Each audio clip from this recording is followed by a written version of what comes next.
ایک ایسے خطیب کی بھی آمد ہوئی ہے جنہیں سننے کا مجھے پہلا موقع میسر ہو رہا ہے، جو جامعہ اسلامیہ مدینہ منورہ کے متخرج ہیں۔ ایک بات تو بلا خوف تردید کہی جا سکتی ہے کہ جامعہ اسلامیہ مدینہ منورہ کے متخرجین نے بطور خاص بر صغیر اصلاح عقیدہ کے حوالے سے جو کوششیں کی ہیں وہ لائق تحسین ہیں۔ عقیدے کے حوالے سے بہت ساری ایسی باتیں جو شیوخ الحدیث بھی نہیں جانتے تھے، ان متخرجین جامعہ اسلامیہ مدینہ منورہ نے اس کو لوگوں کے کانوں تک پہنچایا، اور اگر ایک طرف عوام کی عقیدے کی اصلاح ہوئی ہے تو دوسری طرف حضرات علماء کرام کی بھی عقیدے کی اصلاح ہوئی ہے۔ شیخ الاسلام ابن تیمیہ کی جو تحریریں ہیں اور اسی طریقے سے حافظ ابن قیم کی جو کتابیں ہیں اور اسی طریقے سے شیخ ابن باز کی جو تحقیقات ہیں اور مولانا علامہ عثیمین کی جو تحقیقات ہیں پوری دنیا کے اندر ان متخرجین نے پہنچا دیا۔ تو عقیدے کی اصلاح کے حوالے سے پورا بر صغیر نہیں بلکہ پوری دنیا اس یونیورسٹی کا ایک طریقے سے احسان مند ہے اور احسان مند رہنا بھی چاہیے، اور جن لوگوں نے اس عظیم یونیورسٹی کو قائم کیا ہے اور اس کو پروان چڑھایا ہے ان کو دل سے دعا بھی دینی چاہیے۔ واقعی وہ ہم سب کی دعاؤں کے مستحق ہیں اور ہم سب کو انہیں خراج تحسین پیش کرنا چاہیے۔ حضرت شیخ مولانا عنایت اللہ صاحب مدنی یہ بمبئی سے تشریف لائے ہوئے ہیں، وہاں کی جو دعوتی سرگرمیاں ہیں پیش رہتے ہیں اور لوگ بڑی توجہ اور بڑی محبت و عنایت کے ساتھ آپ کو سنتے ہیں۔ یہ ہم سب کی خوش نصیبی کی بات ہے کہ آپ یہاں تشریف لائے ہیں۔ ہم سب سرتاپا گوش ہیں آپ نے آپ کے خطاب کو سننے کے لیے تشریف لائیں اور 45 منٹ کے اندر اپنے خطاب کو سامعین کے سامنے رکھیں۔ نوازش ہوگی، عنایت ہے۔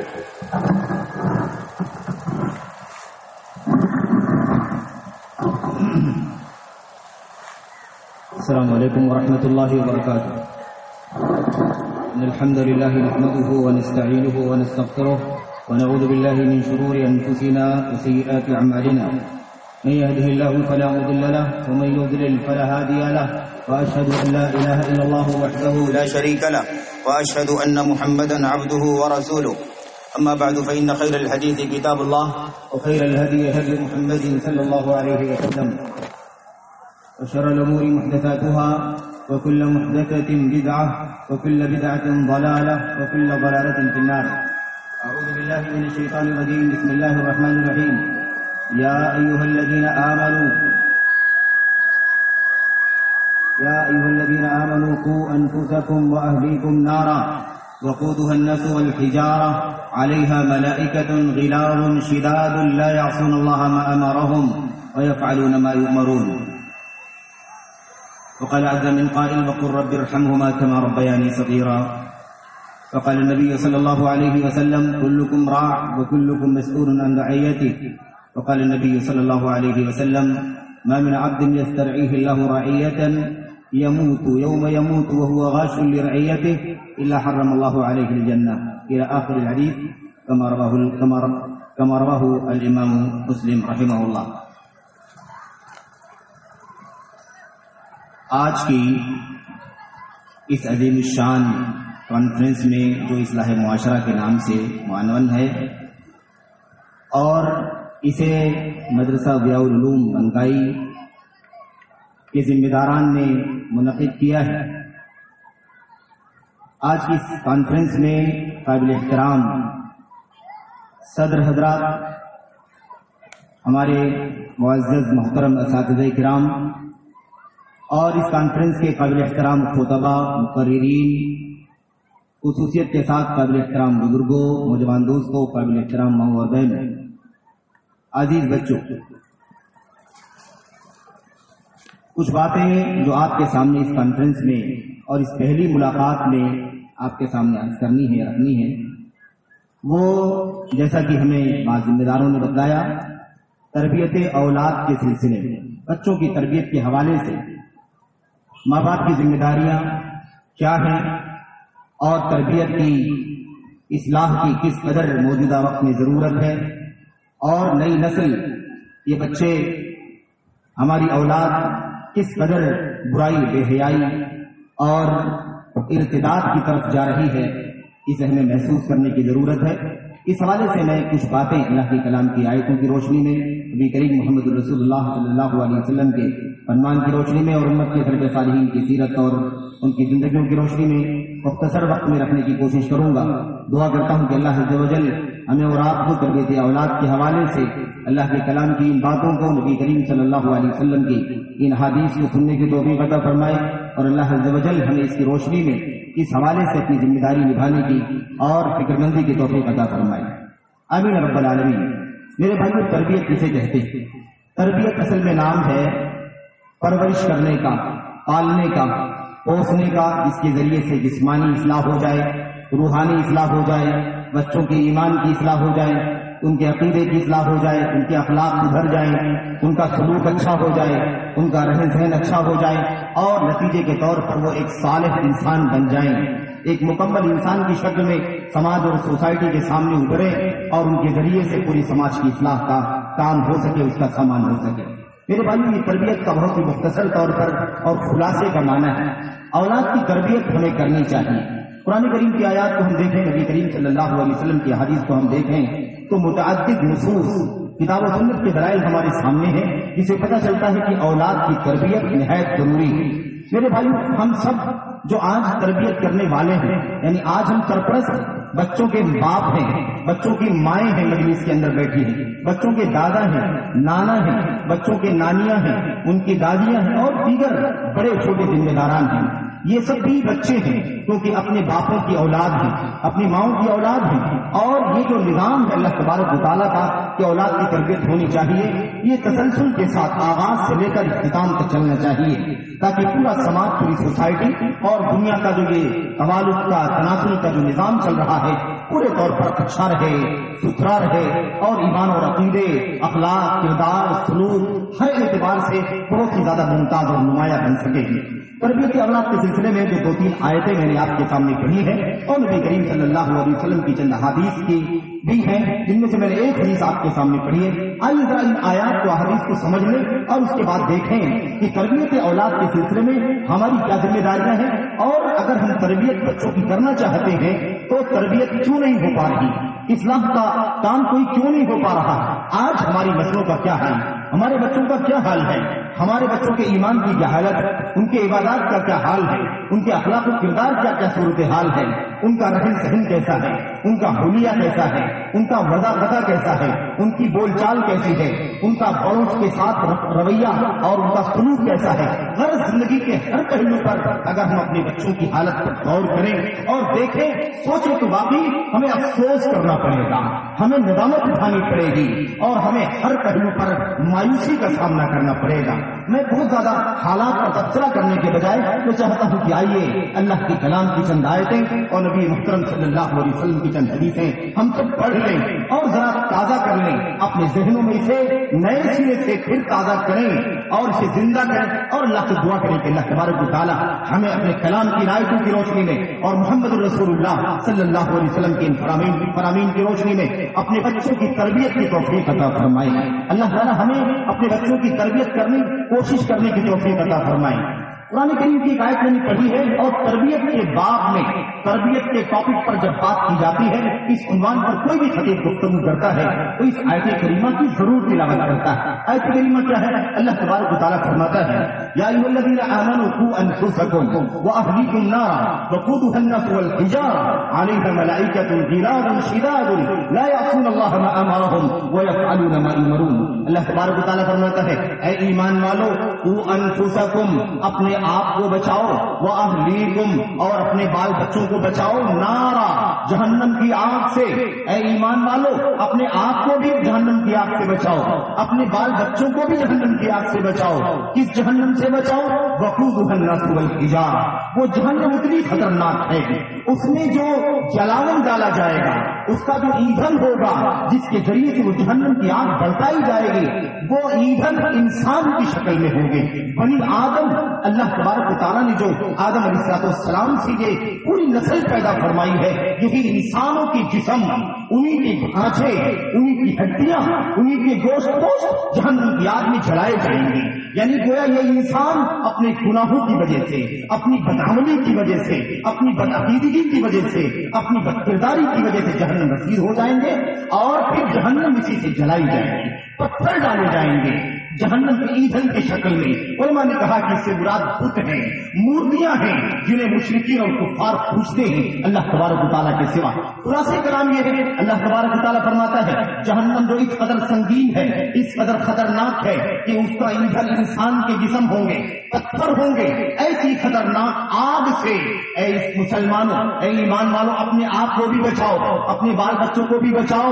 اللہ تبارک و تعالیٰ نے ایمان والوں کو مخاطب کیا ہے اور اللہ فرماتا ہے تمہیں بھی اور تمہیں اپنی اولاد کو بھی جہنم کی آگ سے بچانا ہے. میرے بھائی میرے بزرگوں, اپنے آپ کو جہنم کی آگ سے بچاؤ, اپنی اولاد کو. اس آیت کریمہ کی تفسیر جب ہم دیکھتے ہیں تو حضرت علی بن ابی طالب رضی اللہ تعالیٰ عنہ, حضرت عبداللہ بن عباس رضی اللہ تعالیٰ عنہ اور اس کے بعد تابعین مفسرین میں حضرت مجاہد, حضرت قتادہ, سدی اور دیگر مفسرین کہتے ہیں ان سب کی باتوں کا خلاصہ یہ ہے کہ اپنے بچوں کو خود دین کا علم حاصل کرو, خود ادب سیکھو, خود اچھا سلیقہ سیکھو, خود اچھا سلوک سیکھو, اپنے بچوں کو اچھی تعلیم دو, اپنے بچوں کو ادب سکھاؤ, اپنے بچوں کو تربیت سکھاؤ, اپنے بچوں کو رہن سہن کا ڈھنگ اور سلیقہ بتلاؤ. اور ایسے ہی اس کے معنی میں جو بات کہی گئی ہے اس کا خلاصہ یہ ہے کہ اے ایمان والو تم بھی نیک عمل کرو, تقوی شعار بنو, اپنے بچوں کو بھی نیک عمل کی ترغیب دلاؤ اور انہیں بھی تقوی شعار بناؤ, انہیں نیکی کے کاموں پر لگاؤ, برائی کے کاموں سے انہیں بچاؤ. یہ تمہاری ذمہ داری ہے. یہ ان ساری باتوں کا خلاصہ ہے جو قرآن کریم کی اس آیت کریمہ کی تفسیر میں مفسرین صحابہ نے کہی ہے اور مفسرین تابعین نے کہی ہے. بات کا خلاصہ کیا نکلا؟ اے لوگوں, ایمان والوں اپنے آپ کو جہنم کی آگ سے بچاؤ, اپنے بال بچوں کو جہنم کی آگ سے بچاؤ. کیا مطلب یہ ہے کہ تم بھی جو سرپرست ہو, باپ ہو, ماں ہو, دادا دادی ہو, نانا نانی ہو, بڑے بھائی ہو, بڑی بہنیں ہو, تم سب کی ذمہ داری ہے کہ تم باادب بنو, دین کا شریعت کا علم حاصل کرو, صحیح عقیدہ سیکھو, صحیح عبادات کا طریقہ سیکھو, اخلاق سیکھو, کردار سیکھو, اچھا رہن سہن سیکھو اور یہ ساری چیزیں اپنے بال بچوں کو بتلاؤ, انہیں بھی بتاؤ تاکہ وہ اپنے آپ کو سدھاریں, اچھا عقیدہ ان کا ہو جائے, اچھی عبادت انجام دیں, اچھے اخلاق والے اچھے کردار والے بن جائیں اور اپنے آپ کو بھی جہنم کی آگ سے تم بچا سکو اور اپنی اولاد کو بھی جہنم کی آگ سے بچا سکو. میرے بھائیو, اللہ کے کلام کی آیت کریمہ کا خلاصہ یہ ہے اور تربیت کے باب میں اس آیت کریمہ کا بنیادی حصہ ہے, بنیادی نام ہے. میں نے آپ کے سامنے قرآن کریم کی آیت کریمہ اور پڑھی ہے جس میں تربیت کا لفظ اللہ نے استعمال فرمایا. اللہ تبارک و تعالیٰ فرماتا ہے سورہ بنی اسرائیل کے اندر اور ایک سیاق ایک پورا سیاق اللہ تبارک و تعالیٰ فرماتا ہے وَقُلْ رَبِّ ارْحَمْهُمَا كَمَا رَبَّيَانِي صَغِيرًا. اے اللہ کے نبی علیہ السلام آپ اللہ سے دعا کیجئے, اللہ تبارک و تعالیٰ سے دعا کیجئے اور کہیے رب ارحمہما, اے اللہ تبارک و تعالیٰ ان دونوں پر یعنی میرے ماں باپ پر, میرے والدین پر ایسے ہی اپنی رحمتیں نازل فرما, ایسے ہی رحم فرما جیسے ان ماں باپ نے بچپن میں میری تربیت کی تھی, جیسے ان ماں باپ نے بچپن میں میری تربیت کی تھی. اے اللہ تبارک و تعالیٰ تو ان پر اپنی ایسے ہی رحمتیں نازل فرما. پتا کیا چلا, بچپن میں ماں باپ کی ذمہ داری ہے کہ اپنے بچوں کو صحیح تربیت دیں, ایمان و عقیدے سے لے کر, عبادات سے لے کر, اخلاق و کردار سے لے کر, سلوک سے لے کر, رہن سہن اور معاملات سے لے کر, آداب سے لے کر ہر پہلو پر اپنے بچوں کی تربیت کریں, انہیں سجائیں, انہیں سنواریں, انہیں بنائیں تاکہ وہ سماج کا ایک نیک انسان بن کر کے ابھرے, سماج کا ایک صالح انسان بن جائے, ایک مکمل اچھا انسان بنے. آئیڈیل ہو جائیں، نمونہ بن جائیں اور سماج کے لیے وہ مثال بن کر کے دنیا کے سامنے ابھرے۔ میرے بھائیوں میرے بزرگوں کو اللہ تبارک و تعالیٰ کا کلام کہتا ہے کہ جیسے ماں باپ نے بچپن میں میری تربیت کی تھی، اے اللہ تعالیٰ ان پر ایسے ہی اپنی رحمت نازل فرما۔ تو بچپن میں ماں باپ کی ذمہ داری ہے کہ بچپن میں بچوں کی تربیت کریں، اور بچپن میں تربیت کرنا ضروری ہے۔ بالکل آغاز سے، بالکل شروع سے یہ سب سے بڑی غلطی ہے تربیت کی راہ میں، تربیت کے مضمون میں سب سے بڑی غلطی یہ ہے کہ ہمارا بچہ جب بچہ ہوتا ہے تو وہ چھوٹا ہوتا ہے، ننھا منا ہوتا ہے، کوئی غلطی کرتا ہے، کوئی مخالفت کرتا ہے، کوئی ایسی حرکت کرتا ہے جس پر ڈانٹنا چاہیے، جس پر سرزنش کرنی چاہیے، جس پر اس کا ہاتھ روکنا چاہیے، تو ہم نہیں کرتے۔ ہم محبت کے نام پر، شفقت کے نام پر، پیار کے نام پر کہتے ہیں ابھی تو بچہ ہے، ابھی تو چھوٹا ہے، یہ ابھی اسے کیا ڈانٹنا، بچی ہم کہتے ہیں ابھی اسے پردے کا کیا حکم دینا، ابھی تو یہ چھوٹی ہے، نابالغ ہے، ابھی تو یہ 10 سال کی ہے، ابھی تو یہ 8 سال کی ہے، ابھی تو یہ 12 ہی سال کی ہے، ابھی بلوغت کی دہلیز پر قدم نہیں رکھا ہے۔ یہ سب سے بڑی غلطی ہے۔ صغر میں یعنی بالکل چھوٹی عمر میں، بالکل شروع سے ہمیں چاہیے کہ اپنے بچوں کو تربیت دیں۔ یاد رکھو اگر ہم نے بچپن میں ہی اپنے بچوں کو تربیت نہیں دی تو کل مستقبل میں وہ بچے ہماری آنکھوں کی ٹھنڈک نہیں بن سکتے، وہ نیک نہیں بن سکتے، صالح نہیں بن سکتے۔ ہماری مشکل یہ ہے کہ ہم بچپن کو محبت کے نام پر گزار دیتے ہیں۔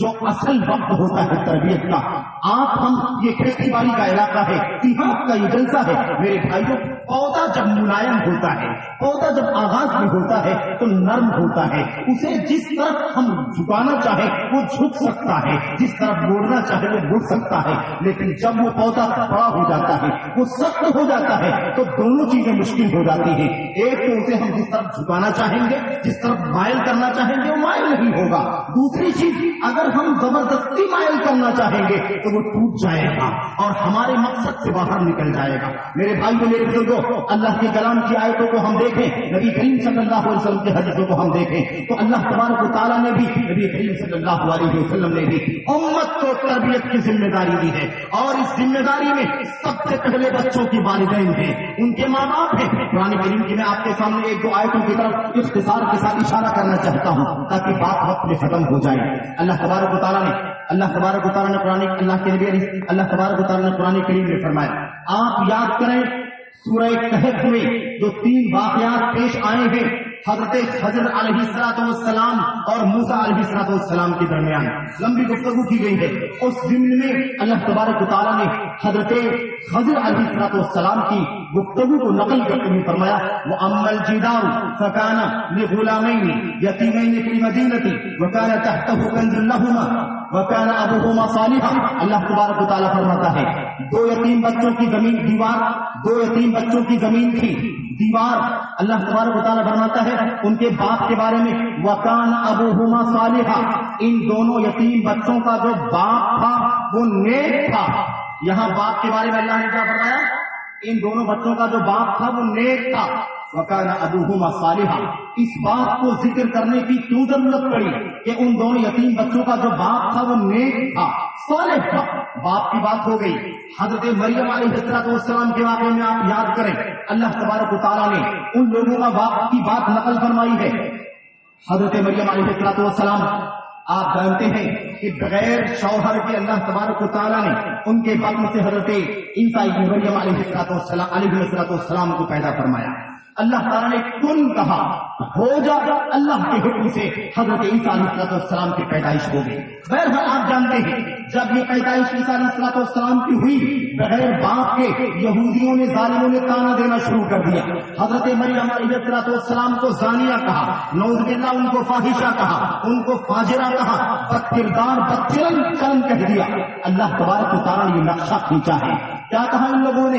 یا اخت ہارون ما کان ابوک امرأ سوء وما کانت امک بغیہ، مریم تم نے یہ کیا کر دیا؟ یہ بچہ کہاں سے پیدا ہو گیا؟ تم نے یہ کون سی حرکت کر دی؟ تم نے زناکاری کر لی، نعوذ باللہ، بدکاری کر لی، ایسے بچہ پیدا ہو گیا؟ تمہارا شوہر نہیں ہے، تمہارا تم سے کسی مرد نے ملاقات نہیں کی ہے، بچہ کہاں سے آ گیا؟ اور میں آپ کو ایک بات کہہ دیتا ہوں، موقع ہے اس لیے عرض کر دیتا ہوں، لوگوں نے، عقل پرستوں نے قرآن کریم کو سامنے رکھ کر کے اللہ کے نبی علیہ الصلوۃ والسلام کی حدیثوں کے منکرین نے، اور نام بھی لینے میں کوئی حرج کی بات نہیں ہے، سر سید احمد خان نے لکھا ہے اور بہت سارے لوگوں نے بھی لکھا ہے کہ حضرت مریم علیہ السلام کی شادی ہوئی تھی اور ان کے شوہر کا نام یوسف تھا، یوسف کے ملاپ سے حضرت مریم حاملہ ہوئی تھی، اور حضرت یوسف علیہ السلام، حضرت عیسیٰ علیہ السلام مریم کے بطن سے اپنے شوہر کے ذریعے سے حاملہ ہوئی تھی، اور اسی سے حضرت عیسیٰ علیہ السلام کی پیدائش ہوئی۔ یہ سراسر قرآن کریم پر جھوٹ ہے، الزام ہے، اور اللہ کی کتاب کو جھٹلانا ہے، اس کی تکذیب کرنی ہے۔ میرے بھائیوں، خلاصہ یہ ہے، کیا کہا؟ یا اخت ہارون، اے ہارون کی بہن، ما کانا ابوک امرأ سوء، کیا معاملہ ہے تمہارا؟ تم کیسے اتنی گندی ہو گئی؟ کہاں سے تمہارا بچہ پیدا ہو گیا؟ تمہارا باپ تو برا، ما کانا ابوک امرأ سوء، تمہارا باپ تو کوئی برا آدمی نہیں تھا، بد کردار آدمی نہیں تھا، تم اسی کی اولاد ہو۔ وما کانت امک بغیہ، تمہاری ماں بھی فاحشہ نہیں تھی، تمہاری ماں بھی زناکار اور بدکار نہیں تھی، تم کہاں سے گندی پیدا ہو گئی؟ تم نے کیسے ایسا جرم کر لیا کہ تم نے بغیر شوہر کے زناکاری کے ذریعے سے بچے کو جنم دیا؟ میرے بھائیوں، اللہ تبارک و تعالیٰ کے کلام پر غور کرو، یہ بہت اہم نقطہ ہے۔ وہاں اللہ نے فرمایا کیا ان دونوں کا باپ نیک آدمی تھا؟ یہاں حضرت مریم کے بارے میں کیا فرمایا؟ تمہاری ماں فاحشہ فاجرہ نہیں تھی، بد کردار نہیں تھی۔ پتہ کیا چلا؟ باپ کا نیک اور صالح ہونا، ماں کا نیک اور صالح ہونا، یہ بچوں کی تربیت کا بنیادی راستہ ہے۔ اگر اپنے بچوں کی تربیت سچی کرنا چاہتے ہو، اللہ کی قسم، باپوں نیک بن جاؤ۔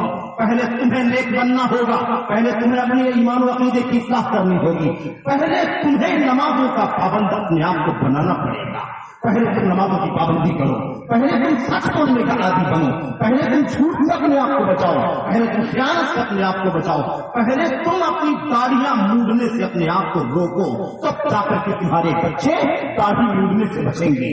تم نماز کی پابندی کرو گے، تمہارے بچے نماز کی پابندی کریں گے، تم صحیح ایمان و عقیدے والے بن جاؤ گے، تمہاری اولاد نیک بن جائے گی، صحیح عقیدے والے بن جائے گی۔ ورنہ اگر ہمارا ایمان و عقیدہ بگڑا ہوا ہے، ہماری عبادت گندی ہے، ہم کاروبار میں جھوٹے ہیں، معاملات میں جھوٹے ہیں، ہم غیبت کرتے ہیں، چغل خوری کرتے ہیں، خیانت کرتے ہیں، حرام کا لین دین کرتے ہیں، سود کا لین دین کرتے ہیں، 2 نمبر 4 نمبر کے کاروبار کرتے ہیں، یاد رکھو ہمارے بچے کبھی نیک نہیں بن سکتے۔ یہ ضابطہ ہے تربیت کا ضابطہ ہے، یہ ہمیں تربیت کرنی ہے تو بچوں کی تربیت سے پہلے ہمیں اپنی تربیت کرنا ضروری ہے۔ اپنی اصلاح کرو۔ ہم ہر طرح کی گمراہی میں، ہر طرح کی بدعقیدگی میں، ہمیں نماز سے لینا دینا نہیں، ہمیں روزے سے لینا دینا نہیں۔ ہم کبھی جمعہ پڑھتے ہیں تو پڑھتے ہیں، ورنہ وہ بھی نہیں پڑھتے، اور سوچتے ہیں کہ ہمارا بچہ بہت بڑا متقی اور پرہیزگار بن جائے۔ ہم جھوٹ بولے، ہمارا بچہ جھوٹ نہ بولے۔ ہم غیبت و چغل خوری کریں،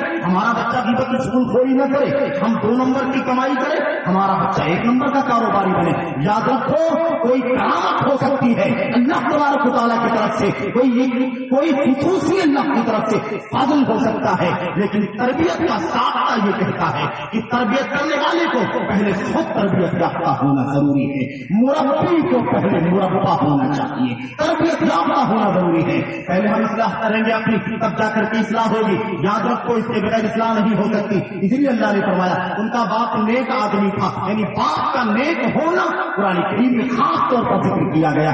اور مریم کے بارے میں کہا تمہاری ماں کوئی فاحشہ نہیں تھی، تمہارا باپ گندا نہیں تھا، تو تم کیسے گندی ہو گئی؟ تم نے کیسے ایسا جرم کر لیا؟ تو ماں باپ کا نیک اور صالح ہونا، ان کا متقی پرہیزگار ہونا، یہ تربیت کا بنیادی راستہ ہے۔ ہم یہ نہ سوچیں کہ ہم نے تو جیسے کرنا ہے ویسے ہی کرنا ہے، ہمارا بچہ اچھا ہو جائے، ہماری بچی بہت زیادہ نیک اور متقی پرہیزگار ہو جائے۔ یہ اصول تربیت پر فٹ نہیں ہوتا۔ میں آپ کو بتاؤں میرے بھائیوں، اس حوالے سے بہت ساری باتیں میں قبلے کے بارے میں بات کروں گا آپ کے سامنے۔ یہاں میں آپ کے سامنے یہ ذکر کرنا چاہتا ہوں، اللہ کے بندو، ہمیں اللہ تبارک و تعالیٰ نے جس طرح کی بھی ذمہ داری عطا فرمائی ہے، جس حیثیت کا بھی ہم کو اللہ نے گارجین بنایا ہے, ہم کو سرپرست بنایا ہے, ہمیں ذمہ دار بنایا ہے. اسی طرح سے ہمیں اپنی ذمہ داری ادا کرنا ضروری ہے. اللہ کے نبی کی مشہور حدیث ہم جانتے ہیں, کلکم راع و کلکم مسئول عن رعیتہ. اے لوگوں سن لو, امت کا ہر فرد ہر اعتبار سے سمجھے, تم میں سے ہر آدمی ذمہ دار ہے اور ہر ذمہ دار سے اس کی ذمہ داری کے بارے میں سوال کیا جائے گا, اس کی ذمہ داری کے بارے میں پوچھا جائے گا. پھر اللہ کے نبی نے فرمایا, جو ساری سلطنت ساری پوری مملکت کا حاکم ہوگا اس سے اس کے بارے میں سوال کیا جائے گا. باپ سے اس کی ذمہ داری کے بارے میں سوال ہوگا, ماں سے اس کی ذمہ داری کے بارے میں سوال ہوگا, لڑکوں سے ان کی ذمہ داریوں کے بارے میں, غلام سے اس کی ذمہ داریوں کے بارے میں, بیوی سے اس کی ذمہ داریوں کے بارے میں. اللہ کے نبی نے فرمایا سب سے اپنی اپنی ذمہ داری کے بارے میں پوچھا جائے گا. اللہ تعالیٰ پوچھے گا, آپ باپ تھے, آپ سرپرست تھے, آپ گارجین تھے, آپ نے اپنے بچوں کی تربیت کیوں نہیں کی, انہیں ایمان و عقیدے کی تعلیم کیوں نہیں دی, انہیں نیک اور متقی کیوں نہیں بنایا, انہیں فرائض کا پابند کیوں نہیں بنایا. اللہ پوچھے گا جس سماج میں تم رہتے تھے اس میں مسجدوں کا جال بچھا ہوا تھا, تم فجر کی نمازوں میں دکھائی کیوں نہیں دیتے تھے, تمہاری اولاد کہاں جاتی تھی, یہ مسجد ویران کیوں ہے, اس میں نمازیوں کی تعداد دکھائی کیوں نہیں دیتی, یہ حویلیوں کی طرح اور یہ محلوں کی طرح بلڈنگیں مسجدیں بنائی جاتی ہیں سجانے کے لیے, نام کرنے کے لیے, مسلم سماج کا سمبل دکھانے کے لیے نہیں. میرے بھائی اللہ کی قسم ہے, مسجدوں کی در و دیوار کی کیا ضرورت ہے, نماز تو اس زمین پر بھی ہو سکتی ہے. جعلت لی المسجد جعلت لی الارض مسجدا وطہورا. اللہ کے نبی نے فرمایا تھا میری خصوصیت ہے, در و دیوار کے ساتھ مسجد نہ ہو کوئی فرق نہیں پڑتا, پوری لیے زمین اگر پاک ہے تو ہمارے لیے عبادت کی جگہ ہے, ہم وہاں نماز پڑھ سکتے ہیں, سجدہ کر سکتے ہیں. اصل سوال در و دیوار کا نہیں ہے, اصل مسئلہ مسجد کے ڈھانچے کا نہیں ہے, اصل مسئلہ مسلمانوں کے نمازی بننے کا ہے. تم نمازی بن جاؤ, تم اللہ کے گھروں کی تعمیر بعد میں کرنا, نمازی پہلے بنو. اللہ کی قسم ہے یہ مسجد حجت ہے مسلمانوں کے خلاف, یہ مسجد حجت ہے مسلم سماج کے خلاف. اگر ہم نے مسجدیں بنا دی ہیں اور ہم نماز کے عادی نہیں ہیں, مسجد ویران پڑی ہوئی ہے, پورا کا پورا چھیتر مسلمانوں کا ہے, پورا کا پورا علاقہ کتاب و سنت کے ماننے والے اہل حدیثوں کا علاقہ ہے, لیکن مسجد ویران ہے. نمازوں میں دیکھو کسی کو کوئی فکر نہیں ہے, وہ 2-4 گنے چنے لوگ مسجدوں میں رہتے ہیں, بچوں کا کوئی تذکرہ بھی نہیں ہے, سارے لوگ اپنے مارکیٹ میں, اپنے کام کاج میں, اپنے بزنس میں, اپنے خرید و فروخت میں لگے ہوئے ہیں, لوگ چل رہے ہیں, نماز سے کوئی سروکار نہیں ہے. ایسا لگتا ہے کہ غیر مسلموں کی آبادی میں مسجد قائم کر دی گئی ہے, یہ مٹھی بھر مسلی ہے, یہ بقیہ سب غیر مسلموں کی آبادی ہے. یہ منظر میرے بھائیوں حجت ہے مسلمانوں کے خلاف. یاد رکھو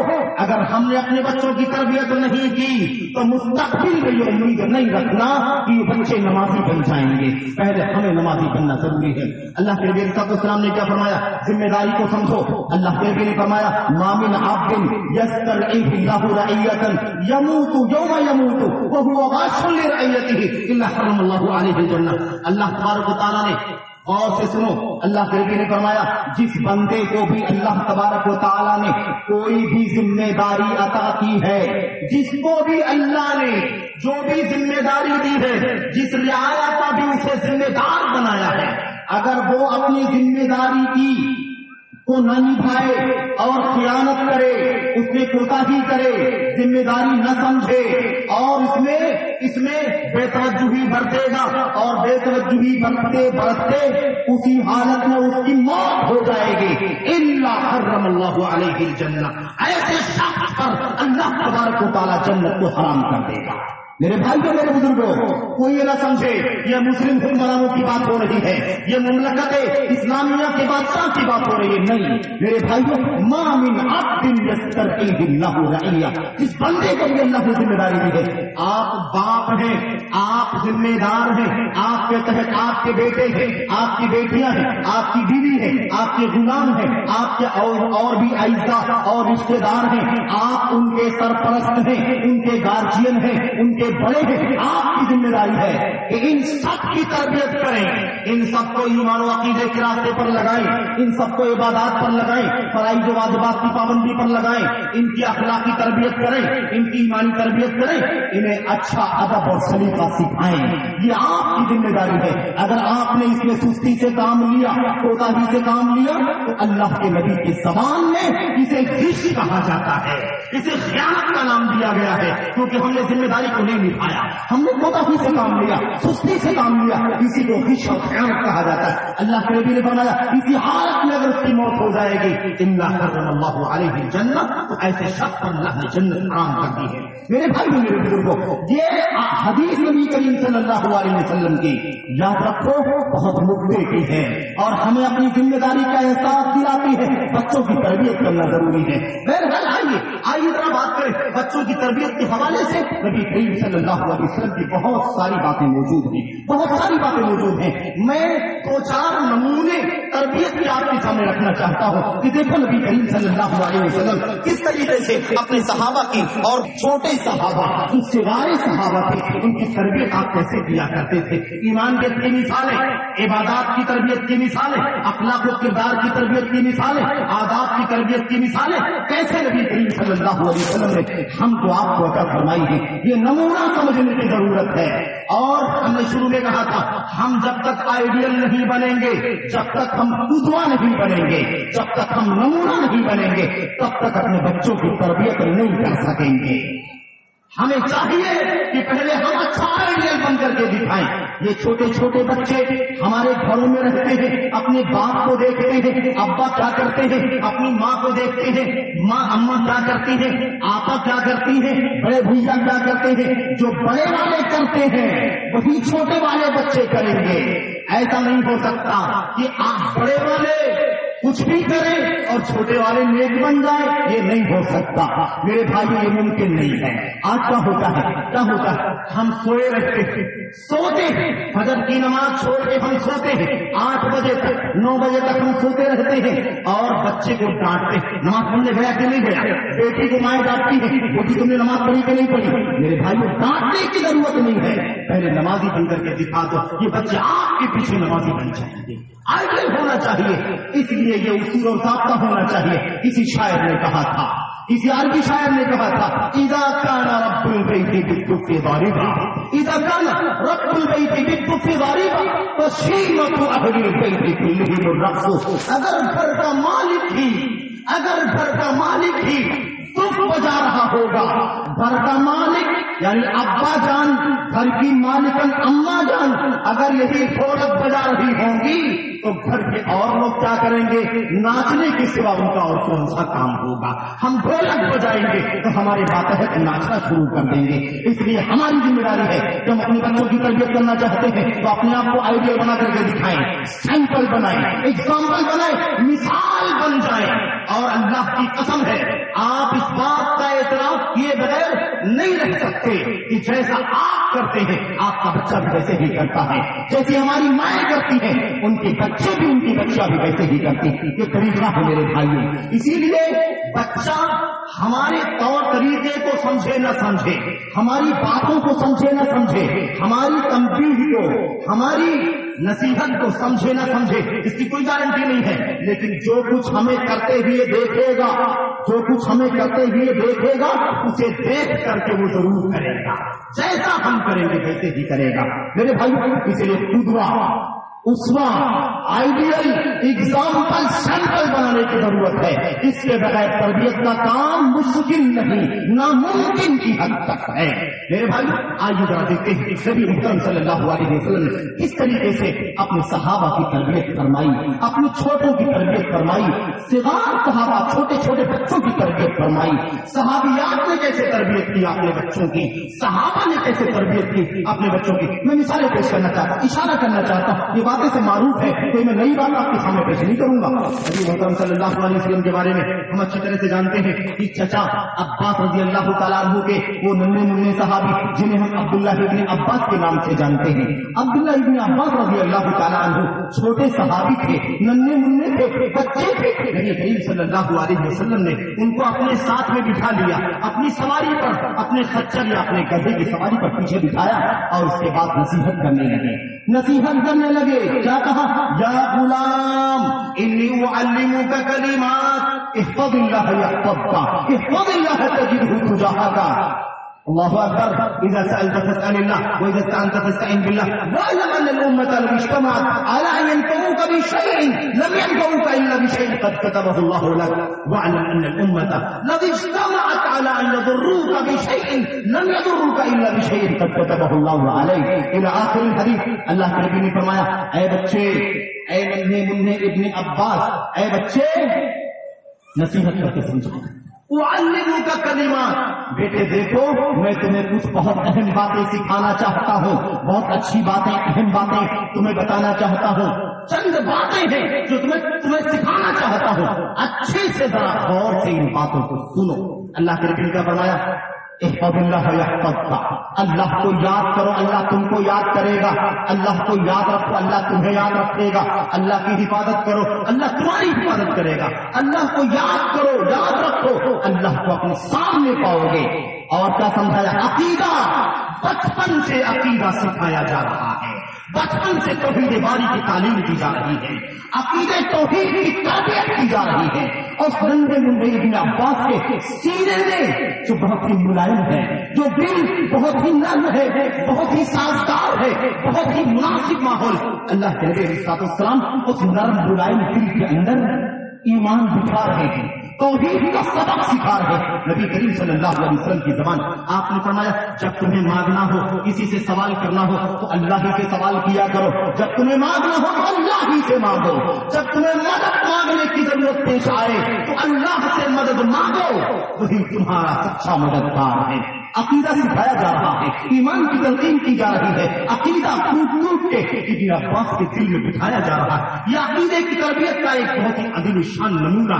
میرے بھائیوں، میرے بزرگوں، میرے بھائیوں آپ غور کریں اللہ کے نبی نے کتنی عظیم شان باتیں بتلائی، کتنی عظیم شان۔ اللہ کے نبی نے فرمایا عقیدہ، تقدیر پر ایمان، ایمان کی مضبوطی، ایمان کی سلامت اللہ کے نبی بتایا، فرماتے ہیں ابن عباس سن لو اس بات کو، یہ عقیدہ اپنے دل میں بٹھاؤ، اپنے سینے میں اتارو کہ پوری امت مل کے اگر تمہیں فائدہ پہنچانا چاہے تو تمہیں کوئی فائدہ نہیں پہنچا سکتی سوائے اتنے فائدے کے جتنا فائدہ اللہ نے تمہاری قسمت میں لکھا ہوا ہے۔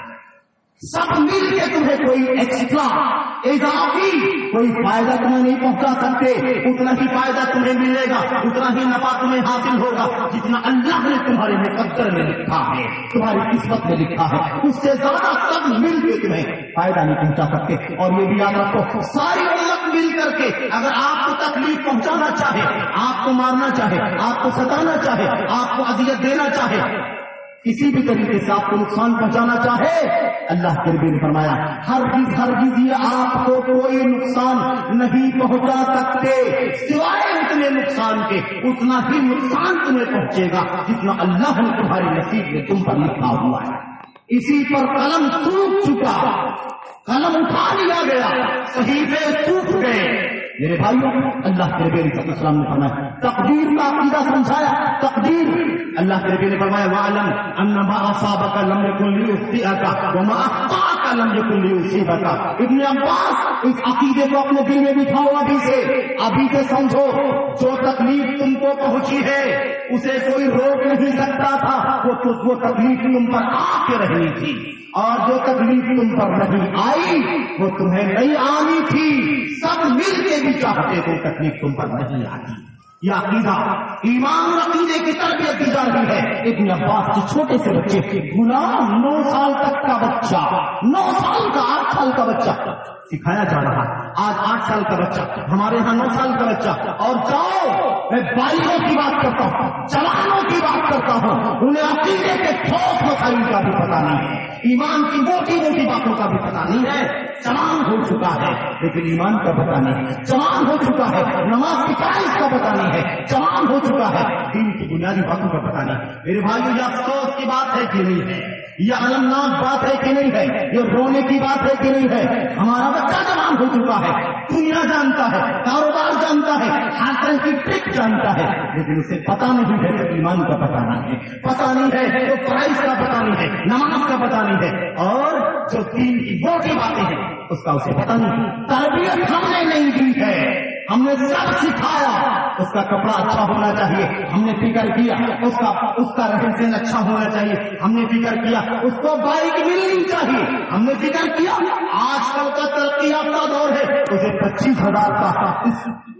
25,000 کا اسمارٹ فون ہینڈ سیٹ ملنا چاہیے، اس کی فکر ہم نے کیا، لیکن اس کا عقیدہ سدھرنا چاہیے، اس کا ایمان اچھا ہونا چاہیے، وہ نماز کا فرائض کا پابند ہونا چاہیے، ہم نے اس کی پرواہ نہیں کیا۔ اس کا اخلاق کیسا، اس کا کردار کیسا، اس کا رویہ، ہم نے اس کی پرواہ نہیں کی۔ یہی وجہ ہے کہ جوان ہو گیا، اسے 2 لفظ بولنے کا بھی سلیقہ نہیں ہے، اس کا حلیہ دیکھنے کے قابل نہیں ہے، اس کی زندگی دیکھنے کے قابل نہیں ہے، اس کو دیکھنے سے مایوسی آتی ہے۔ یہ ہماری صورتحال ہے میرے بھائی، ذرا ہوش کے ناخن لو، غور کرو، اللہ کی قسم ہے ہم کہاں ہیں؟ کیا ہم اپنے بچوں کے سلسلے میں، ان کی تربیت کے سلسلے میں واقعی سنجیدہ ہیں، واقعی فکر مند ہیں کہ نہیں ہے؟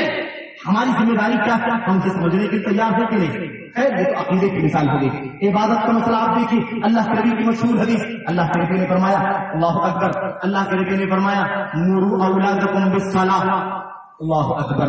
عجیب و غریب یہ حدیثیں کتابوں میں لکھی ہوئی ہے، ہمارے عمل میں، مسلمانوں کی زندگی میں یہ دکھائی نہیں دیتی ہے۔ الا من رحم اللہ، الا من رحم اللہ، کتابوں میں ہے، کتاب و سنت کے اندر یہ باتیں موجود ہیں۔ اللہ کے نبی فرمایا، اولادکم بالصلاۃ وهم ابناء 7 سنین، اے لوگوں اپنے بچوں کو نماز کا حکم دو جب وہ 7 سال کے ہو جائیں، 7 سال کے ہو جائے تو نماز کا حکم دو انہیں، بیٹے چلو نماز پڑھنے کے لیے، اٹھو وضو کرو، میں وضو کر چکا ہوں، چلو میرے ساتھ وضو کر کے نماز پڑھنے کے لیے ہم جائیں گے۔ بچوں کو 7 سال کی عمر میں نماز کا حکم دینا، یہ تربیت ہے عقیدے کے، ایمان کی، یہ تربیت ہے عبادات کی۔ اللہ کے نبی کا فرمایا، واضربوہم علیہم وہم ابناء 10، جب 10 سال کے ہو جائیں تو انہیں مارو، مار کے نماز کے لیے بھیجو، نہیں جاتے ہو تو تنبیہ کرنے کے لیے انہیں پیٹو، پیٹنے کی بھی نوبت آ جائے۔ 10 سال کی عمر میں مار کے نماز کے لیے لے کے جانا۔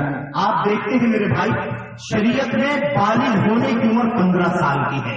15 سال سے پہلے بالغ ہونے کی کوئی نشانی اگر دکھائی دے تو وہ بالغ مانا جائے گا، لیکن اگر کوئی بلوغت کی نشانی دکھائی نہ دے تو 15 سال کی عمر میں شریعت اسلامیہ اسے بالغ مانتی ہے اور بالغ کا حکم لگاتی ہے، اور بالغ ہوتے ہی دین کے سارے احکام، سارے مسائل اس پر لاگو ہو جاتے ہیں۔ یہ کب ہوتے؟ 15 سال کی عمر میں۔ بات کب کی ہو رہی ہے؟ بچپن میں۔ 7 سال کی ہو تو نماز کا حکم دو، 10 سال کے ہو جائے مار کے نماز کے لیے لے کر کے جاؤ۔ ابھی تو 5 سال باقی ہے، بالغ ہونے میں کتنا باقی؟ 5 سال میرے بھائی، لیکن یہ تربیت ہے عبادت کی۔ اگر ہم نے 7 سال کی عمر سے بچوں کو نماز کا حکم دیا ہوتا، ہم نماز کے لیے اگر ہم اٹھتے اور بچوں کو 7 سال کی عمر میں نماز کے لیے لے جاتے، 10 سال کی عمر میں مار کے لے جاتے، انشاءاللہ تبارک و تعالیٰ یہ بچہ بڑھاپے تک نماز کا پابند ہوتا، آخری عمر تک نماز اس کے خون میں، اس کے رگ و ریشے میں پیوست ہو جاتی، نماز کے بغیر سے چین نہیں آتا۔ ہماری حالت کیا ہے؟ اللہ کے نبی محمد رسول اللہ صلی اللہ علیہ وسلم کی سیرت میں اور بہت سارے نمونے موجود ہیں۔ میں آپ کو بتاؤں، آداب سکھایا نبی کریم صلی اللہ علیہ وسلم نے، آداب سکھائے۔ حضرت عمرو بن سلمہ کا مشہور واقعہ آپ جانتے ہیں، فرماتے ہیں عمرو بن سلمہ بیان کرتے ہیں کہ میں نبی کریم صلی اللہ علیہ وسلم کے سامنے بیٹھا ہوا تھا، آپ کے سامنے ایک ہی دسترخوان پر، آج دسترخوان کا مطلب یہ سمجھا جاتا ہے کہ ایک پلاسٹک بچھا لی جائے، ایک چادر بچھا لی جائے اور سب الگ الگ پلیٹ لے کر کے الگ الگ کھائیں، اسی کا نام دسترخوان ہے۔ یہ دسترخوان ہے، دسترخوان کا جو صحیح تصور ہے وہ یہ ہے کہ سب ایک پلیٹ میں کھائیں، ایک ساتھ میں کھائیں، تب یہ مانا ہے۔ یہ حدیث دیکھو، اللہ کے نبی علیہ السلام کے سامنے پیش آئی۔ یہ عمرو بن سلمہ کہتے ہیں، میں اللہ کے نبی کے سامنے پلیٹ میں سب بیٹھ کر کے کھانا کھا رہے تھے، میرا معاملہ یہ تھا کہ میں بچہ تھا، میں ہاتھ بڑھا بڑھا کے اس کے سامنے سے بھی کھاتا، اس کے سامنے سے بھی کھاتا، اس کے سامنے سے بھی کھاتا. میں یہ نہیں دیکھتا کہ میرے سامنے کیا ہے، اپنے سامنے والا کھاؤں. وہ فرماتے ہیں کہ کانت یدی تطیش بالصحبہ، میرا ہاتھ جو تھا وہ پورے پلیٹ میں چکر لگاتا تھا، گھومتا تھا. اللہ کہتے ہیں دیکھا کہ کھانے کا کوئی طریقہ تو نہیں ہے کہ پوری پلیٹ میں اس کے سامنے اس کے سامنے اس کے سامنے سب کے سامنے سے کھا رہا ہے یہ بچہ. آپ نے فرمایا غلام، بچے سنو، بچے سنو. آپ نے 3 الفاظ میں تربیت دی. آپ نے فرمایا یا غلام سم اللہ وکل بیمینک وکل مما یلیک. اللہ کے نبی نے فرمایا بچے بسم اللہ کہہ کر کے کھانا کھاؤ، اللہ کا نام لو، بسم اللہ کہو کھانا کھانے سے پہلے. کیوں؟ اس لیے کہ ہاتھ چکر لگا رہا تھا، جہاں وہاں سے بڑھا بڑھا کے کھا رہے تھے تو ایسے لالچ ہوس پائی جا رہی تھی، حد سے زیادہ کھانے کی چاہت بھری ہوئی تھی. اللہ کے نبی نے بسم اللہ کہہ کر کے کھاؤ، برکت نازل ہوگی اور یہ جو ہوس ہے نا یہ کم ہو جائے. بسم اللہ کر کے کھانا کھایا کرو. وہ کیا اور آپ نے کیا فرمایا؟ وکل مما یلیک، بسم اللہ وکل کل بیمینک، دائیں ہاتھ سے کھاؤ، وکل مما یلیک، اور اپنے سامنے سے کھاؤ. جو آپ کے سامنے ہے وہاں سکھایا کرو. آپ نے یہ کھانے پینے کا ادب بھی سکھایا، آداب کی تربیت بھی دی نبی کریم صلی اللہ علیہ وسلم نے. میرے بھائی اور بھی بہت ساری مثالیں موجود ہیں. آپ کو بتاؤں واقعہ تو لمبا ہے حدیث کے اندر، خلاصہ اس کا یہ ہے ایک صحابی نے، چھوٹے بچے نے کیا کر لیا، چھوٹے بچے نے کپڑا پہنا. آج کل کپڑے پر میں کیا تبصرہ کروں، آج کل کے کپڑوں کا کیا عالم ہے، آج کل ہمارے بچوں کے بالوں کا کیا عالم ہے، ان کے بالوں کی اسٹائل کا کیا کہنا. پوری مغربیت کی، پورے طور پر مغربیت کو ہم امپورٹ کر رہے ہیں اور بڑے شوق سے اس پر عمل کرتے ہیں.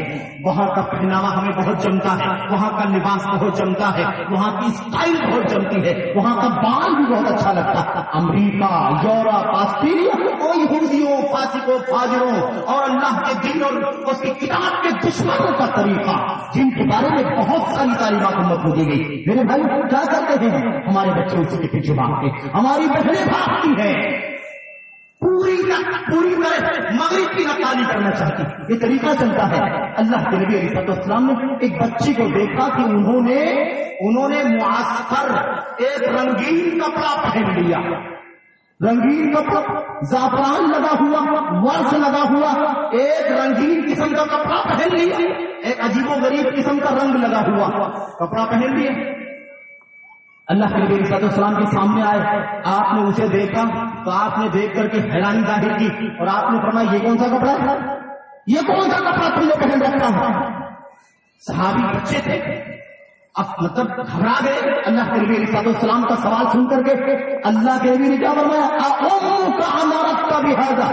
تم نے یہ کپڑا کیوں پہنا، کیا یہ کپڑا پہننے کے لیے تمہاری ماں نے تمہیں حکم دیا ہے.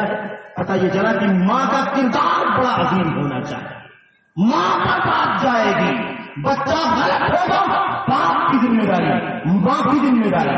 ایمان، عقیدہ، عبادت، اخلاق، کردار، پہناوا کبھی بھی بگاڑ ہوگا تو کس کا نام لگے گا، اس بچے کے باپ کا نام لگے گا، اس کی ماں کا نام لگے گا. ماں باپ کے سر وہ ذمہ داری جائے گی. ہم بھی کسی گندے کو دیکھتے ہیں، کہتے ہیں اس کے ماں باپ نے اسے کیا سکھایا ہے، کیا اس کے ماں باپ نے اسے یہی تعلیم دی. ایک بچہ گالی دیتا ہے، ایک بچہ بکواس کرتا ہے، ایک بچہ فضول باتیں کرتا ہے، گانا گاتا ہے، ڈانس کرتا ہے اور ناچتا ہے. ہم کیا کہتے ہیں کیسے بچے ہیں، ان کے ماں باپ نے انہیں کیا نہیں سکھایا. ہم اس بات کو اچھی طرح سے جانتے ہیں کہ ذمہ داری کس کے سر جاتی ہے، ماں باپ کے سر جاتی ہے.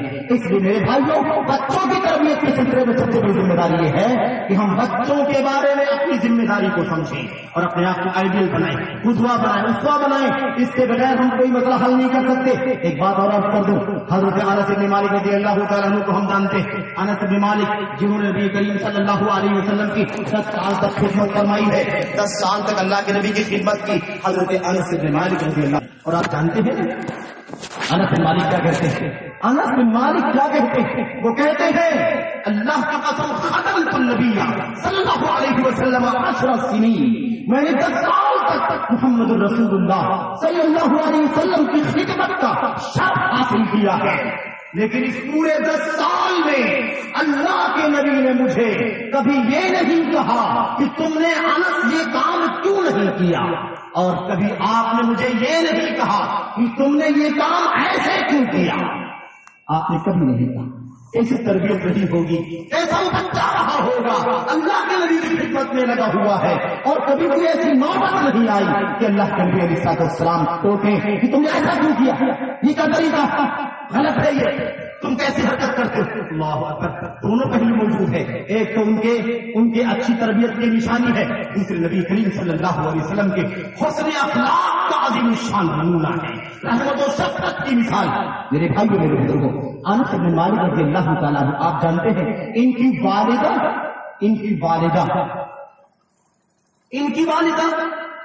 ان کے والد کی وفات ہو گئی. بچے سے تھے, چھوٹے سے, بچپن میں حضرت انس کی والد صاحب کی وفات ہو گئی. ان کی والدہ رضی اللہ تعالی عنہا, میرے بھائیو, جن کا نام رمیثہ یا رمیثہ بتلایا جاتا ہے, کیا ہوا؟ انہوں نے شادی نہیں کی, نکاح نہیں کیا, اپنے اس ننھے بچے کی تربیت میں لگی رہی, انہیں پالا پوسا, دین, ایمان, عقیدہ, عبادت, اخلاق, کردار سب سکھا کے پڑھا کے تربیت دے کے ایک اچھا خاصا نیک اور صالح جوان بنا دیا. روایت میں آتا ہے حتی اذا بلغ مبلغ الرجال, جب بڑے لوگوں کے بیچ میں بیٹھنے کے لائق ہو گئے, جوان ہو گئے, اللہ اکبر, تب جا کر کے حضرت انس بن مالک رضی اللہ تعالیٰ عنہ کی والدہ نے نکاح کرنے کے لیے, دوبارہ دوسرا نکاح کرنے کے لیے سوچا, پہلے شوہر کی وفات کے بعد, اور الحمدللہ جوان ہونے کے بعد اسی انس بن مالک رضی اللہ تعالیٰ عنہ نے, انس بن مالک نے رضی اللہ تعالیٰ عنہ نے خود ولی بن کر کے اپنی والدہ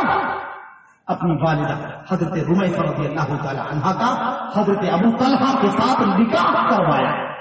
اللہ اکبر, اللہ اکبر. میں آپ کو کیا بتاؤں.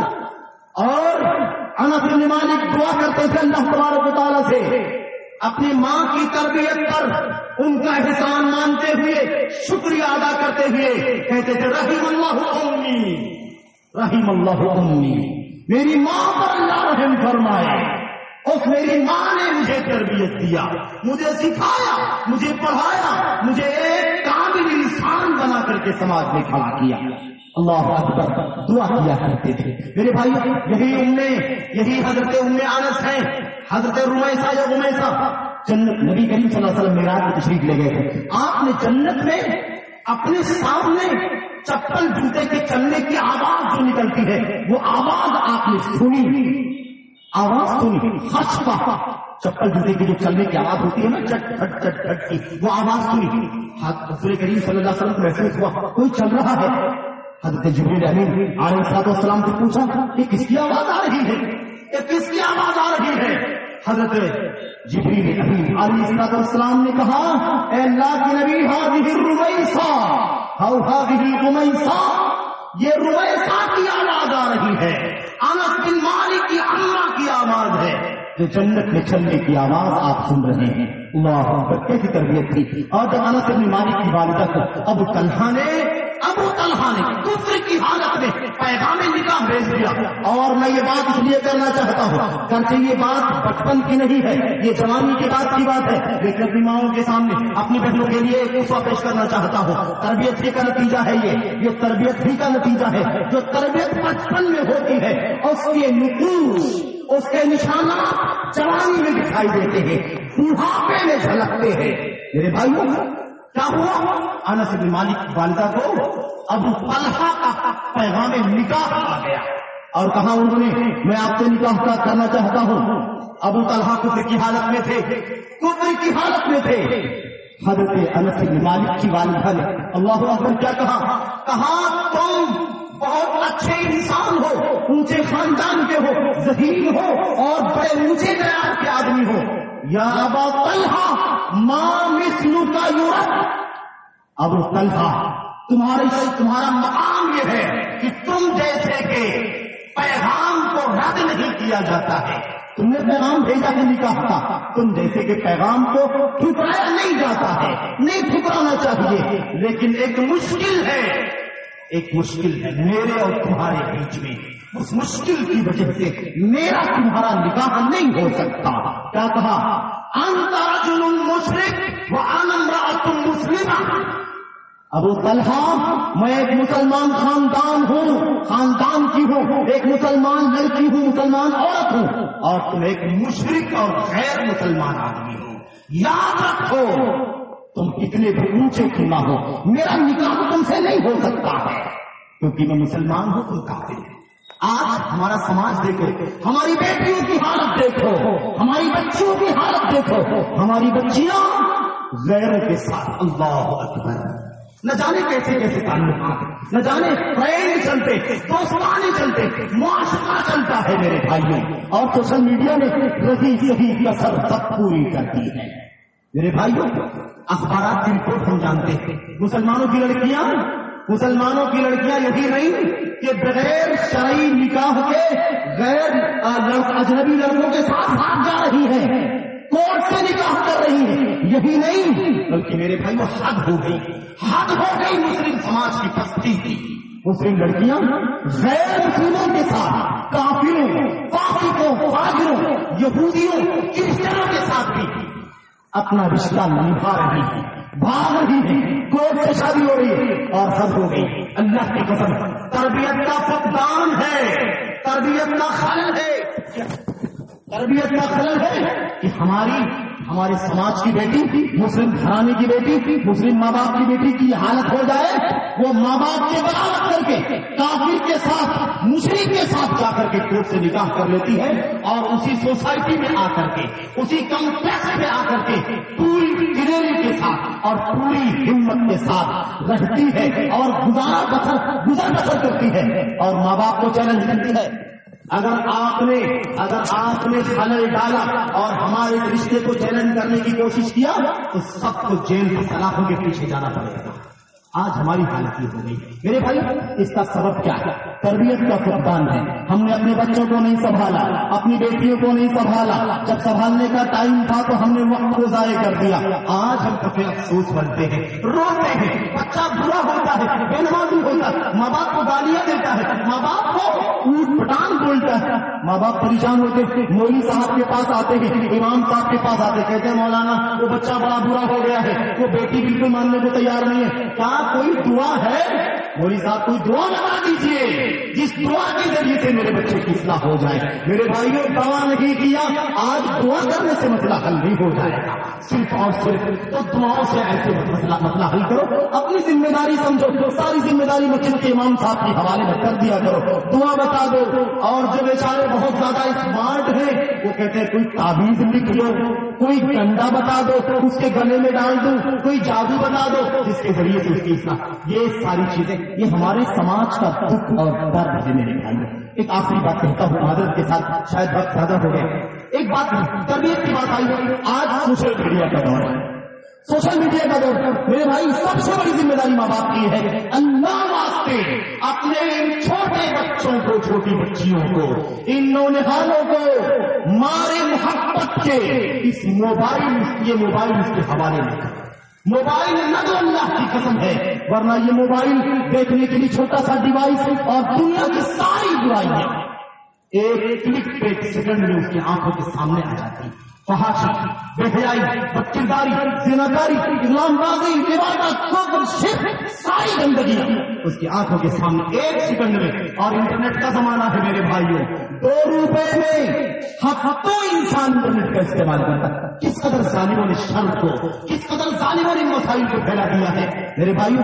میں یہ نہیں کہتا انٹرنیٹ کا استعمال حرام ہے، لیکن اس کا استعمال غلط طریقے سے کرنا غلط ہے.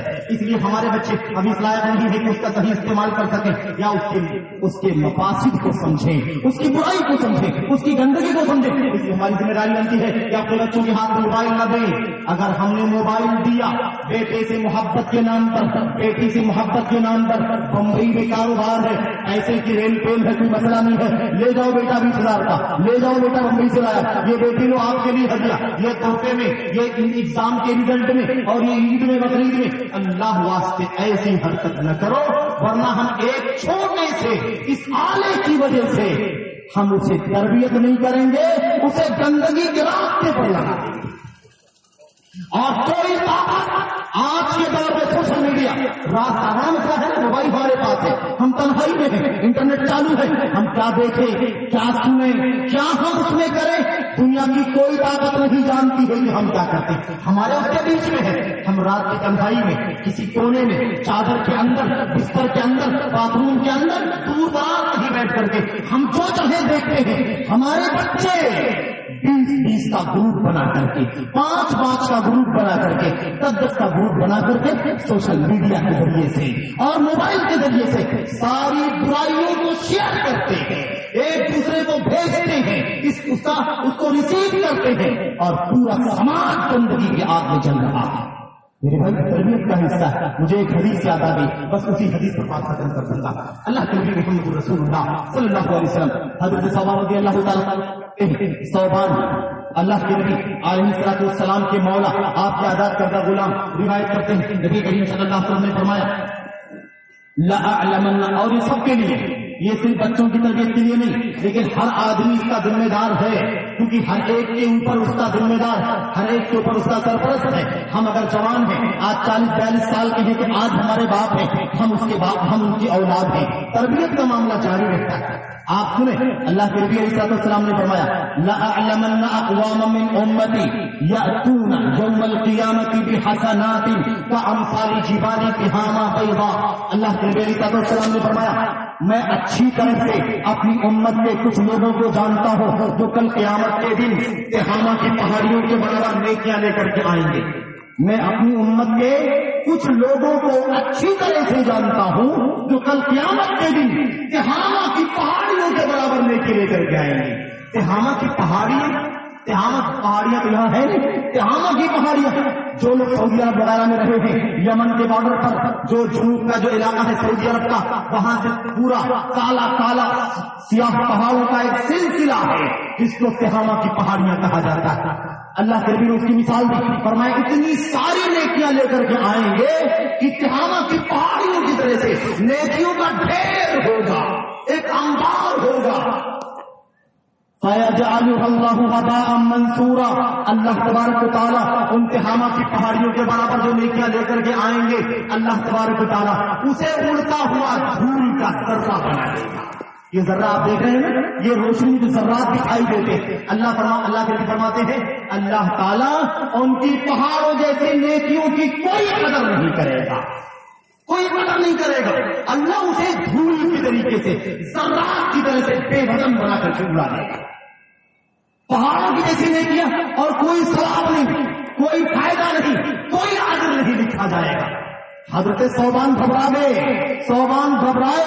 اللہ کے نبی سے کہا اللہ کے نبی سکھہم لنا جلدہم لنا نخشى ان نکون منہم۔ اللہ کے نبی علیہ السلام ذرا جلدی بتائیے یہ کون لوگ ہوں گے، یہ کیسے لوگ ہوں گے، ان کا کیا جرم ہوگا، انہوں نے کیا غلطی کی ہوگی، ان کی پہاڑوں میں سے نیکی اللہ ضائع کر دے گا۔ بتائیے ذرا کون ہوں گے یہ، ہمیں ڈر ہے کہ کہیں ہم بھی انہی میں سے نہ ہو جائیں، ہماری نیکیاں بھی برباد نہ ہو جائیں، ہماری نیکیاں بھی ضائع نہ ہو جائیں۔ ہمیں اس بات کا ڈر ہے، اور یہ سبق ملتا ہے کہ ہمیں اپنی نیکیوں کی فکر کرنے کی ضرورت ہے۔ نیکیاں کرو اور نیکیوں کو ضائع ہونے سے بچاؤ، نیکیوں کی حفاظت کرو، یہ سارا پیغام ملتا ہے محمد رسول اللہ صلی اللہ علیہ وسلم کے ذریعے سے۔ بہرحال بات ختم کرتا ہوں، اللہ کے نبی علیہ السلام نے کیا جواب دیا، ہم منکم، یہ جن کی باتیں بتا رہا ہوں یہ تمہیں لوگوں میں سے ہوں گے، کوئی الگ مخلوق نہیں ہوگی، یہ تم میں سے ہوں گے، انسان ہوں گے، یہی گوشت یہی ہڈی، سب کچھ یہی ہوگا۔ یصلون کما تصلون، جیسے تم نماز پڑھتے ہو یہ بھی نماز پڑھیں گے، ویصومون کما تصومون، جیسے تم روزہ رکھتے ہو وہ بھی روزہ رکھیں گے، ویتصدقون، جیسے تم صدقہ خیرات کرتے ہو وہ بھی صدقہ و خیرات کر رہے ہوں گے، ویصلون من الليل کما تصلون ویقومون من الليل کما تقومون، جیسے تم رات کو تہجد کرتے ہو، قیام اللیل کرتے ہو وہ بھی تمہاری طرح سے نیکی کرنے والے ہوں گے، رات کو تہجد اور تراویح پڑھنے والے ہوں گے۔ ظاہر سی بات ہے اگر اتنا زیادہ نمازی روزے دار صدقہ خیرات کرنے والے تہجد پڑھنے والے نہ ہوتے تو ان تہامہ کی پہاڑیوں کی طرح ان کی نیکیاں کہاں سے اکٹھا ہو جاتی۔ ظاہر ہے کہ کیا ہے بہت کچھ، اسی لیے اکٹھا ہے۔ اللہ کے نبی نے فرمایا یہ ان کی شان، لیکن اصل مسئلہ کیا ہے، اور یہی بتانے کے لیے بات آپ کے سامنے ذکر کر رہا ہوں. میں نے یہ بات سوشل میڈیا کے حوالے سے، انٹرنیٹ کے حوالے سے، موبائل ڈیوائس کے حوالے سے آپ کے سامنے کہی ہے. اللہ کے نبی نے فرمایا غیر انہم اذا خلوا بمحارم اللہ انتہکوہا. ان کی مشکل یہ ہے، ان کی مشکل یہ ہوگی کہ جب یہ تنہائی میں ہوتے ہیں، نمازی، روزہ، حج، زکات، صدقات، خیرات، تہجد سب کرنے والے تھے، لیکن یہ مشکل تھی جب تنہائی میں ہوتے تھے، اکیلے میں ہوتے تھے، رات کے اندھیرے میں ہوتے تھے، اللہ کے حرام کاموں کو پامال کر دیا کرتے تھے. موبائل آسان طریقہ ہے، ہمارے سامنے پوتر ہے، مقدس ہے، بڑا نیک، بڑا اچھا، بڑا نمازی، بڑا روزے دار، لیکن موبائل موجود ہے. تنہائی میں جائے گا تو گندی فلمیں بھی موجود ہیں، بے-حیائی کی تصویریں بھی موجود ہیں، اور یہ ناچ گانے بھی موجود ہیں، یہ کفر و شرک بھی موجود ہے، اور یہ تباہ کرنے والے، اور صرف دماغ نہیں، صرف زندگی نہیں، عقیدے اور ایمان کو تباہ کرنے والے بہت سارے انٹرنیشنل گیم اور یہودیوں کے کھیل بھی شامل ہیں اس کے اندر. ان سب کے ذریعے سے ہمارے بچے گمراہ ہو رہے ہیں. یہاں بیٹھ کر کے یورپ کے کسی ساتھی کے ساتھ وہ گیم شیئرنگ گیم کھیل رہا، ہمیں نہیں معلوم ہے. میرے بھائیوں، تو تنہائی میں اللہ کی محرمات کو پامال کر رہے ہیں. تنہائی میں کسی لڑکی سے چیٹنگ چل رہی ہے، کسی کے ساتھ بات ہو رہی ہے، کسی کے ساتھ ملاقات ہو رہی ہے، یہ تنہائی میں ہے، کوئی نہیں جانتا کہ کیا ہو رہا. اللہ تبارک و تعالیٰ کے خوف کے علاوہ، اللہ کے ڈر کے علاوہ آج کل کے سوشل میڈیا کے دور میں ان برائیوں سے روکنے والا کوئی طریقہ نہیں ہے، کوئی پابندی نہیں ہے، کوئی کسی پر رکاوٹ نہیں لگا سکتا ہے. اگر کوئی راستہ ہے رکاوٹ کا تو صرف ایک راستہ ہے، اللہ کا ڈر، اللہ کا خوف، اللہ کا تقویٰ.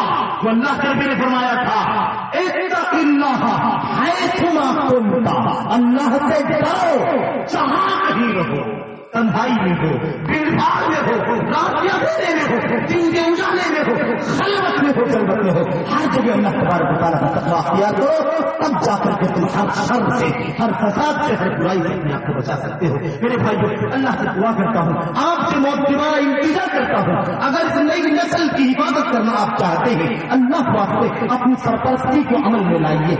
آپ باپ ہیں، اپنی اصلاح کیجیے، اپنے بچوں کی اصلاح کر لیں گے.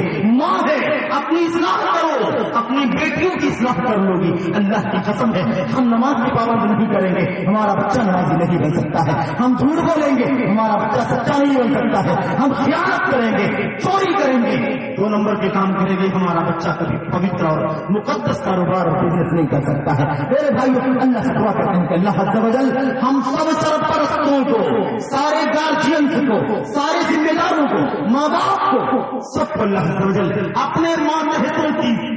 اپنے ماتحتوں کے بارے میں اپنی ذمہ داری ادا کرنے کی توفیق عطا فرمائے، اپنے بچوں کی تربیت کرنے کی توفیق عطا فرمائے، انہیں سماج کا نیک اور صالح انسان بنانے کی کوشش کرنے کی توفیق عطا فرمائے. اللہ تعالیٰ ہم سب کو توفیق عطا فرمائے. اور آج کل کے چیلنج کے دور میں اللہ عز و جل ہمیں اپنی خصوصی مدد سے نوازے.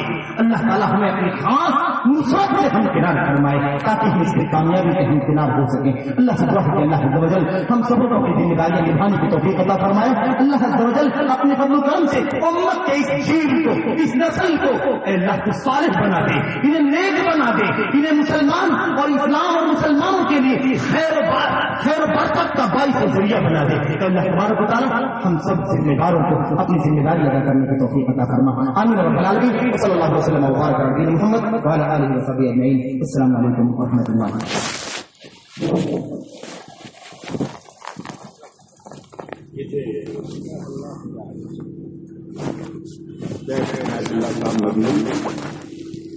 جو بچوں کی تربیت کے موضوع پر آپ حضرات سے خطاب فرما رہے تھے.